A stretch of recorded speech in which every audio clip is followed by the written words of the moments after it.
উত্তর পূর্ব ভারতের আসাম রাজ্যের ধুবড়ির একটি ভোট গ্রহণ কেন্দ্র এটি। মঙ্গলবার সকাল 7টা থেকেই দীর্ঘ লাইনে দাঁড়িয়ে তাদের গণতান্ত্রিক অধিকার প্রয়োগ করতে দেখা যায়।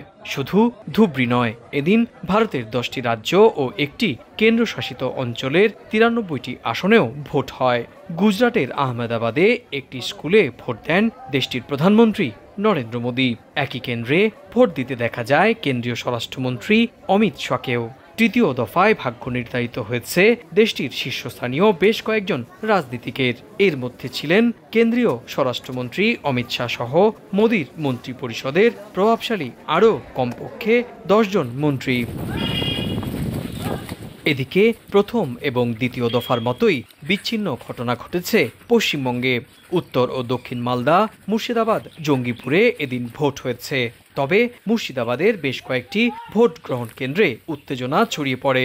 চলে ধাওয়া পাল্টা ধাওয়াও। গ্রেপ্তার হন কয়েকজন ভুয়া ভোটার এবং এজেন্ট। সন্ধে পর্যন্ত রাজনৈতিক দলগুলোর পক্ষ থেকে প্রায় সহস্রাধিক অভিযোগপত্র জমা পড়েছে নির্বাচন কমিশনে। বিকাশে কম খরচে ক্যাশ আউটের লিমিট বেড়ে 50,000, প্রিয় এজেন্টও 2টা।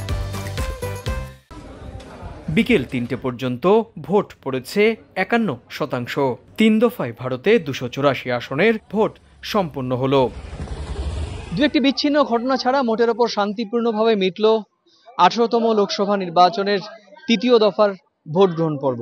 এবার সবার নজর চতুর্থ দফা। আগামী 13ই মে ভোট নেওয়া হবে 10টি রাজ্যের 96টি লোকসভা আসনে। উত্তর পূর্ব ভারতের আসামের ধুবড়ি থেকে সুব্রত আচার্য, সময় সংবাদ।